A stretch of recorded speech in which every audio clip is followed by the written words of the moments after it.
Hello, જય માતાજી, જય શ્રી કૃષ્ણ। આજની વાર્તા શરૂ કરીએ પહેલાં વિડીયો ગમે તો લાઇક અને શેર કરી દેજો। ચેનલ ઉપર જો તમે નવા હોય તો ચેનલને સબસ્ક્રાઈબ કરી દેજો। તો ચલો શરૂ કરીએ આજની વાર્તા। ગરીબ ભાઈ અને અમીર ભાઈ। એક ગામમાં મંગળા નામની સ્ત્રી રહેતી હતી। તેમને બે પુત્રો હતા। એકનું નામ અમન અને બીજાનું નામ અમર હતું। અમર સૌથી મોટો છોકરો હતો અને અમર નાનો છોકરો હતો। મંગળાના પતિનું ઘણા વર્ષો પહેલાં અવસાન થયું હતું, તેથી મંગળા તેના બે બાળકોના ઉછેર અને શિક્ષણની જવાબદારી એકલા હાથે નિભાવતી હતી। હવે અમર અને અમન બંને મોટા થઈ ગયા હતા। મંગળાને હવે તેમના અભ્યાસની ચિંતા હતી। એક દિવસ મંગળાનો ભાઈ મંગળાને મળવા આવ્યો, તેથી મંગળાએ તેના ભાઈને તેની ચિંતાનું કારણ જણાવ્યું। હું મારા બંને પુત્રોને કોલેજના અભ્યાસ માટે શહેરમાં મોકલવા માગું છું, પણ મારી પાસે પૈસા નથી। ત્યારે મંગળાના ભાઈએ કહ્યું, મારી પાસે પણ પૈસા નથી, પણ હું તમારા એક દીકરાને ભણાવી શકું છું। પહેલાં મને કહો કે તમારા પુત્રો અભ્યાસમાં કેવા છે? તો મંગળાએ કહ્યું, મોટો છોકરો ભણવામાં સારો નથી, પણ નાનો છોકરો અમન ભણવામાં ખૂબ જ સારો અને હોશિયાર છે। આ સાંભળીને મંગળાના ભાઈએ કહ્યું, બંનેને ભણાવીને પૈસા ન બગાડો। તારા નાના દીકરાને શહેરમાં મોકલી દે, હું તેના ભણતરનો ખર્ચ ઉઠાવીશ, કારણ કે તે ભણવામાં હોશિયાર છે, તેથી તેને ભણાવવો જોઈએ આગળ। અને તમારો મોટો દીકરો અમર ભણવામાં હોશિયાર ન હોય તો તેને આ ગામમાં નોકરી અપાવો। તે અહીં કામ કરીને થોડા પૈસા કમાશે અને તમારી સાથે રહીને તમારી સેવા પણ કરશે। મંગળાને તેના ભાઈની આ સલાહ ખૂબ જ ગમી। તેણે તેના ભાઈની મદદથી તેના નાના પુત્ર અમનને અભ્યાસ માટે શહેરમાં મોકલ્યો અને ગામના સરપંચ સાથે વાત કરીને અમરને ગામમાં જ એક નાનકડા ઢાબામાં રાખ્યો।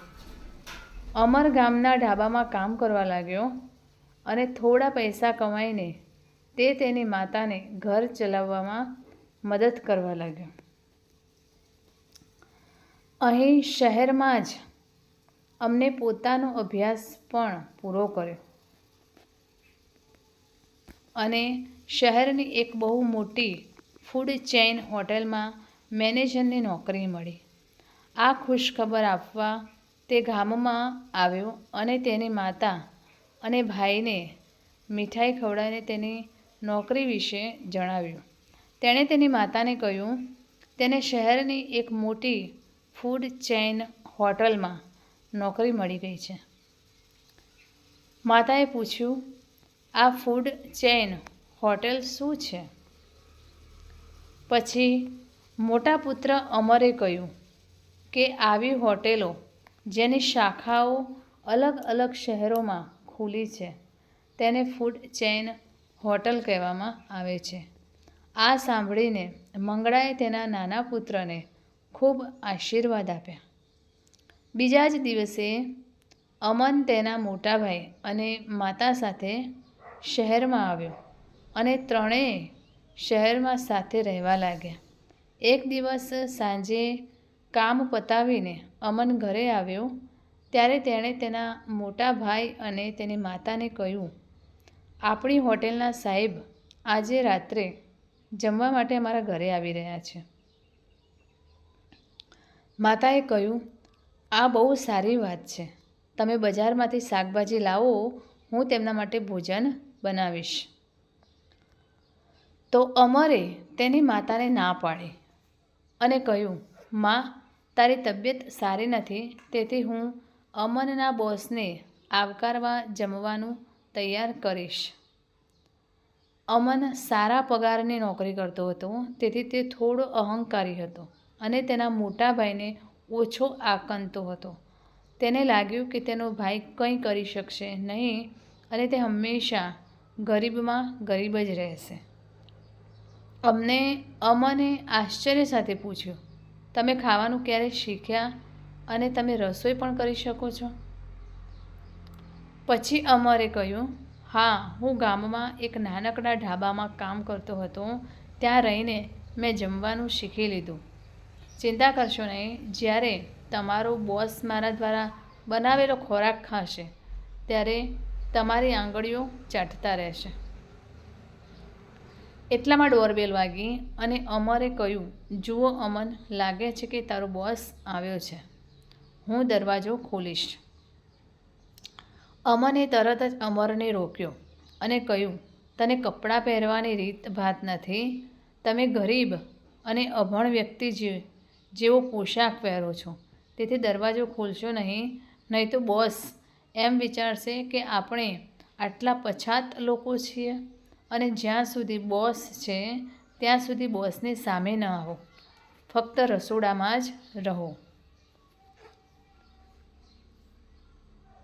અમનની વાત સાંભળીને અમરને થોડું ખરાબ લાગ્યું, પણ પછી તેણે વિચાર્યું કે તેનો ભાઈ ભણેલો છે એટલે તે સાચું જ કહેતો હશે.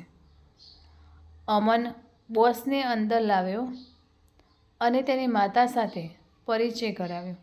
ટૂંકી વાતચીત પછી બોસને ભોજન પીરસવામાં આવ્યું. જ્યારે બોસે ભોજન ખાધું ત્યારે તેમને ભોજન ખૂબ જ ગમી ગયું અને ભોજનના ખૂબ વખાણ કર્યા. ત્યારબાદ તેમણે અમનને પૂછ્યું કે જમવાનું કોણે બનાવ્યું છે. અમન કંઈ બોલે તે પહેલાં મંગળાએ કહ્યું, આ ફૂડ મારા મોટા દીકરા અમરે બનાવ્યું છે. તે ખાવાનું ખૂબ જ સ્વાદિષ્ટ બનાવે છે.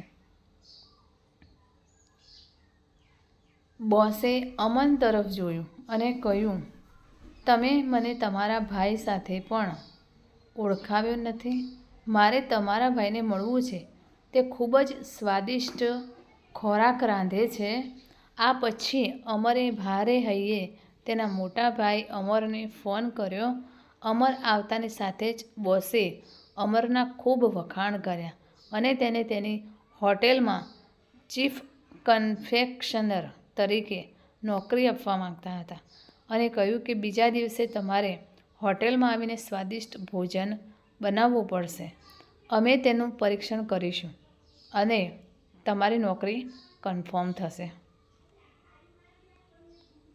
બીજા દિવસે અમર હોટલ પર પહોંચ્યો અને સ્વાદિષ્ટ ભોજન તૈયાર કર્યું અને હોટેલ મેનેજમેન્ટ ટીમની સામે પીરસ્યું. જ્યારે હોટેલ મેનેજમેન્ટ ટીમે ફૂડનો સ્વાદ ચાખ્યો તો તેમને તે ખૂબ જ સ્વાદિષ્ટ લાગ્યું.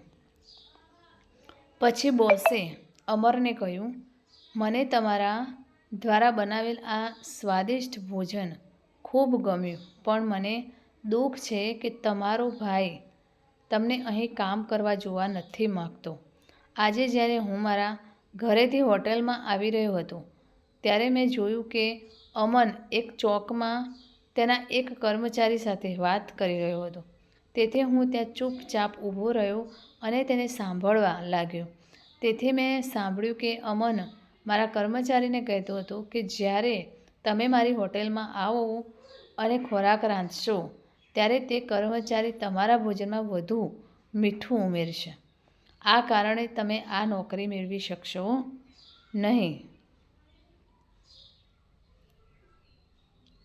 આ સાંભળીને જ્યારે અમરે તેના ભાઈ અમનને આનું કારણ પૂછ્યું તો અમને કહ્યું કે હું આટલું ભણીને અહીં પહોંચ્યો છું અને તું ભણ્યા વગર અહીં નોકરી કરવા જઈ રહ્યો છે અને મારા જેટલો જ પગાર મેળવશે.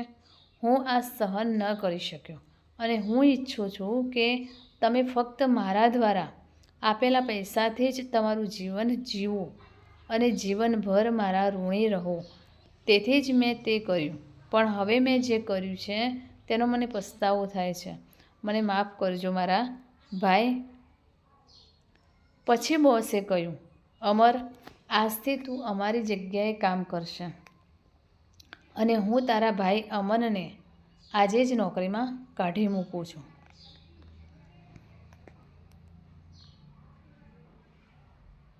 આ સાંભળીને અમરે તરત જ બોસને કહ્યું, ના સાહેબ, આવું ના કરો. મારા ભાઈએ નાની ભૂલ કરી છે, તેના માટે તેને આટલી મોટી સજા ન આપો. તમે તેને માફ કરો. તેણે મારા પ્રત્યે જે કંઈ કર્યું હું તેને માફ કરું છું. અમન આ સાંભળીને રડ્યો અને તેના ભાઈના પગે પડ્યો. આ પછી બંને ભાઈઓ ખુશીથી તે હોટલમાં કામ કરવા લાગ્યા અને તેમનું જીવન ખુશીથી પસાર થવા લાગ્યું. તમને આ વાર્તા કેવી લાગી તે કોમેન્ટ કરીને જણાવો. જો વિડીયો તમને આ વાર્તા ગમી હોય તો શેર કરજો ને ચેનલ પર જો તમે નવા હોય તો ચેનલને સબસ્ક્રાઈબ કરજો. ફરીથી મળીશું આવા જ એક નવા વિડીયો સાથે. ત્યાં સુધી નમસ્તે, જય માતાજી, જય શ્રી કૃષ્ણ, હર હર મહાદેવ. Thanks for watching.